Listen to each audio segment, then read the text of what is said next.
நம்ம இந்த வீடியோவில் எதை பற்றி பார்க்க போகிறோம் அப்படின்னு பார்த்துக்கிட்டீங்க அப்படின்னா ஏஎம்ஹெச் அப்படின்ற ஹார்மோன் பற்றியும் அதோட கிளினிக்கல் இம்ப்ளிகேஷன்ஸ் பற்றியும் நம்ம இந்த வீடியோவில் டீட்டெயிலாக பார்க்கலாம். டாக்டர் ராஜலட்சுமி, உங்கள் மகப்பேறு மற்றும் குழந்தையின்மை சிகிச்சை சிறப்பு மருத்துவர், பிஆர் மருத்துவமனை மற்றும் கருத்தரித்தல் மையம், கேடிசி நகர், திருநெல்வேலி. ஸோ ஃபர்ஸ்ட் ஏஎம்ஹெச் அப்படின்னா என்ன அப்படின்னு பார்த்துக்கிட்டீங்க அப்படின்னா ஆன்டி முல்லேரியன் ஹார்மோன். இது வந்து நம்ம கருமுட்டை பையில உள்ள பிரைமரி அண்ட் பிரிமோடியல் ஃபாலிகல்ஸ்ல இருந்து ப்ரொடியூஸ் ஆகக்கூடிய ஒரு ஹார்மோன். நம்மளுக்கு வந்து கருமுட்டையோட இருப்பு பிளஸ் கருமுட்டையோட குவாலிட்டி ரெண்டத்தையும் வந்து நம்மளுக்கு தெரிவிக்கிற ஒரு டூலா தான் நம்ம இதை யூஸ் பண்றோம். ஸோ நம்ம இதை எந்த இடத்துல நம்ம முக்கியமா யூஸ் பண்றோம் அப்படின்னு பார்த்துக்கிட்டீங்க அப்படின்னா, ஒரு குழந்தை இல்லாத தம்பதியினர் நம்மள்கிட்ட ட்ரீட்மெண்ட்க்கு வராங்க அப்படின்னா எல்லா பேஷண்ட்ஸ்க்குமே நம்ம வந்து ஏஎம்ஹெச் பார்க்கணும்னு ரெக்கமெண்ட் பண்றோம். ஏன் அப்படின்னா ஏஎம்ஹெச் லெவல் தான் வந்து நம்மளுக்கு வந்து ஒரு பெண் கிட்ட கருமுட்டையோட இருப்பு தன்மை எவ்வளோ இருக்கு, அதே மாதிரி அவங்களோட கருமுட்டையை உருவாக்கும் போது அதோட தரத்தை பத்தியும் நம்மளுக்கு டிட்டர்மின் பண்றதுக்கு ரொம்பவே ஹெல்ப் பண்ணுது. ஸோ இதோட நார்மல் வேல்யூ அப்படின்னு என்ன அப்படின்னு பார்த்துக்கிட்டீங்கன்னா 1.5 to 3.5 nanograms per ML. Value வந்து 1.5க்கு கீழே இருந்தது அப்படின்னா it is low AMH level. Value more then 3.5 nanograms per ML இருந்தது அப்படின்னா it is high AMH level. So AMH levels வந்து எங்க வந்து அதிகமா இருக்கும், மோர் தென் 3.5 எந்த மாதிரி இடத்துல நம்ம பார்க்கலாம் அப்படின்னா it is mostly seen in patients with PCOD.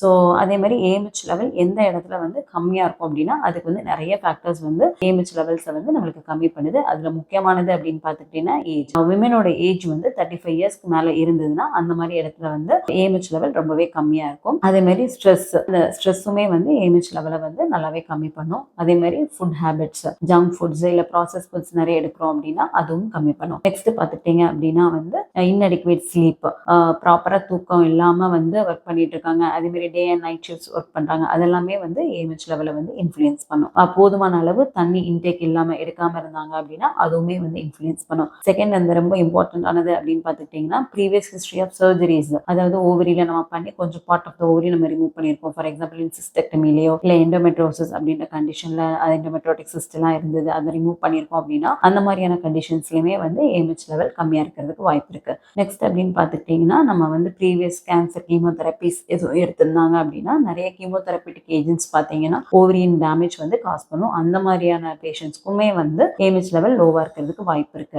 அடுத்தது அப்படின்னு பார்த்துக்கிட்டீங்க அப்படின்னா ஜெனட்டிக் கண்டிஷன்ஸ் லைக் டர்னர் சிண்ட்ரோம்ஸ்லயுமே வந்து ஏஎம்ஹெச் லெவல்ஸ் வந்து கம்மியா இருக்கும்.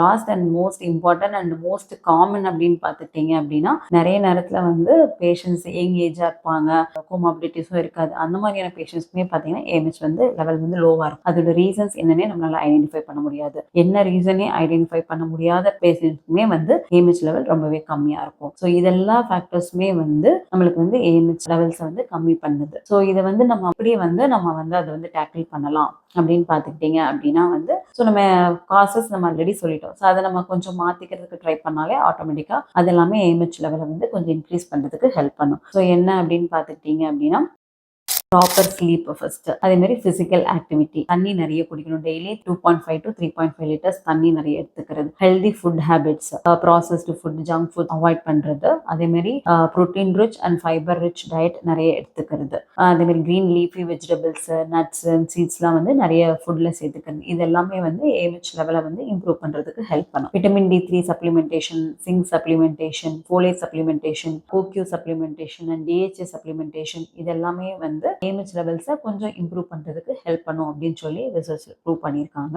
நியூவர் ஸ்ட்ராட்டஜிஸ் அப்படின்னு பார்த்தீங்க அப்படின்னா PRP therapy, stem cell therapy இதுவுமே வந்து ஸ்லோவா கிளினிக்கல் ப்ராக்டிஸ்குள்ளார வந்துட்டு இருக்கு. ஸோ அதுவுமே வந்து ப்ராமிசிங் ரிசல்ட்ஸ் கொடுத்துருக்கு ஏஎம்ஹெச் லோவா இருக்கிற பேஷண்ட்ஸ்க்கு. இது எல்லாமே வந்துட்டு ஏஎம்ஹெச் லெவலை வந்து ஓரளவுக்கு இன்க்ரீஸ் பண்றதுக்கு ஹெல்ப் பண்ணும். இதுவுமே பட் வந்து டிராஸ்டிக்கா லெஸ் தென் 1 இருக்கிற பேஷண்ட்ஸ்க்கு ஒரு 3 அந்த மாதிரி வந்துடுமா அப்படின்னு கேட்டீங்கன்னா the answer is no.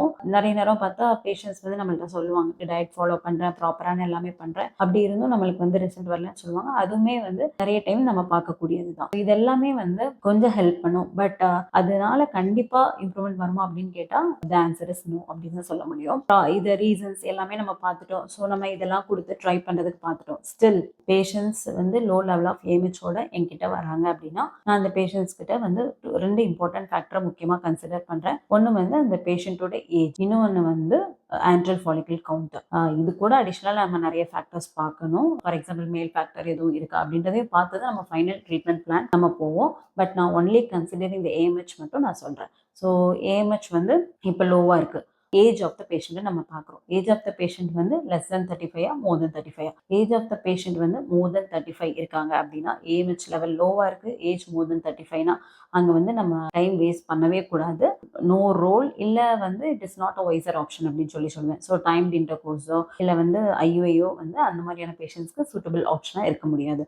Age more than 35 இருந்து ஏஎம்ஹெச் வந்து கம்மியாக இருக்குது அப்படின்னா அந்த மாதிரியான பேஷண்ட்ஸ் வந்து டைரெக்டாக ஐவிஎஃப் போய்க்கிறது குட் டிசிஷனாக இருக்க முடியும். அது நெக்ஸ்ட் கம்ஸ், இப்போ ஏஎம்ஹெச் வந்து லோவாக இருக்குது, ஏஜ் வந்து லெஸ் தென் 35 தான். அதேமாதிரி மேரிட் ஃபார் 1 or 2 years அப்படின்ற பட்சத்தில் வந்து ஒரு 2 or 3 சைக்கிள்ஸ் வந்து ஐயுஐயோ இல்லை normal ovulation induction with time இன்டர்கோர்ஸோ வந்து ட்ரை பண்ணுறதுல எந்த விதமான தப்பும் கிடையாது. பட் வந்து மித்த நார்மல் பேஷண்ட்ஸ்க்கு இருக்கிற சக்ஸஸ் ரேட்டை விட இவங்களுக்கு வந்து 50% லோயர் அப்படின்றத பேஷண்ட்ஸ் கிட்ட நல்லாவே தெளிவுபடுத்திடணும். அதே மாதிரி ஒரு 2 to 3 சைக்கிள்ஸ் தான் இந்த மாதிரி இதை ட்ரை பண்ணணும். ஸோ அதுக்கப்புறம் அவங்களுக்கு கிளிக் ஆகலை அப்படின்னா தாராளமாக ஆட்டோமேட்டிக்காக ஐவிஎஃப்க்கு போய்க்கிறது குட் டிசிஷனாக இருக்கும். நெக்ஸ்ட் வந்து நம்ம இப்போ பேஷண்ட் லோ ஏஎம்ஹெச்சோட வராங்கன்னா அடுத்து நான் பார்க்கக்கூடிய முக்கியமான factor antral follicle count. Antral follicle அப்படின்றது வந்து ஒரு நம்ம ஓவரியில் இருக்கக்கூடிய கருமுட்டைகள். ஸோ அதை வந்து நம்ம டே 2 or day 3ல வந்து நம்ம மெஷர் பண்ணுறோம். ஸோ அந்த ஆன்ட்ரல் ஃபாலிக்கல் கவுண்ட் வந்து ஒருவேளை லெஸ் தென் 5 இருந்தது அப்படின்னா அது வந்து லோ ஆன்ட்ரல் ஃபாலிக்கல் கவுண்ட் அப்படின்னு நம்ம சொல்கிறோம். ஸோ வந்து ஏஎம்ஹெச்சும் லோவாக இருக்குது, ஆன்ட்ரல் ஃபாலிக்கல் கவுண்ட்டும் கம்மியாக இருக்குது அப்படின்ற பட்சத்தில் அவங்களுக்கு ஓவரின் ரிசல்ட் ரொம்பவே போராக இருக்குன்னு அர்த்தம். ஸோ அந்த மாதிரியான பேஷண்ட்ஸ் டைம் வேஸ்ட் பண்ணாமல் ஐவிஎஃப் வைக்கிறது நல்லது. ஸோ சில நேரம் பார்த்தீங்கன்னா ஏஎம்ஹெச் லெவல் லோவாக இருக்கும், ஆனால் நம்ம ஸ்கேன் பார்க்குறச்ச ஆன்ட்ரல் ஃபாலிக்கல் கவுண்ட் ஓரளவுக்கு ஓகேவாக இருக்கும். இதை வந்து நம்ம வந்து ஏஎம்ஹெச் அண்ட் ஏஎஃப்சி வந்து டிஸ்கார்டன்ஸ் அப்படின்னு சொல்கிறோம். கொஞ்சம் ஆன்ட்ரல் ஃபாலிக்கல்ஸ் இருக்குது அப்படின்னா வந்து நம்ம தாராளமாக வந்து நம்ம ovulation induction with time intercourse or IUI வந்து தாராளமாக ட்ரை பண்ணலாம். ஏன்னா அந்த மாதிரி பேஷண்ட்ஸ்க்கு சில நேரம் நம்ம ஓவுலேஷன் இண்டக்ஷன் ஏதோ டேப்லெட்ஸோ இல்லை டேப்லெட்ஸ் ப்ளஸ் இன்ஜெக்ஷன்ஸோ கொடுக்கும்போது நல்லாவே ரெஸ்பாண்ட் பண்ணுவாங்க. ஸோ அந்த மாதிரி பேஷண்ட்ஸ் வந்து ஒரு 3 to 4 சைக்கிள்ஸ் வந்து நம்ம டைம் இன்டர்கோர்ஸோ இல்லை வந்து ஐயுஐயோ ட்ரை பண்ணிக்கிறது தப்பு இல்லை. பட் ட்ரை பண்ணியுமே வந்து கிளிக் ஆகலை அப்படின்னா அடுத்த டைம் வேஸ்ட் பண்ணாமல் அடுத்தது ஐவிஎஃப் வைக்கிறது தான் குட் ஆப்ஷனாக இருக்க முடியும். ஸோ இதெல்லாம் தான் நம்ம ஏஎம்ஹெச் வந்து எதுக்காக பார்க்குறோம், ஸோ அதோட கிளினிக்கல் இம்ப்ளிகேஷன்ஸ் என்ன அப்படின்றத நம்ம இந்த வீடியோவில் பார்த்தோம். தேங்க்யூ.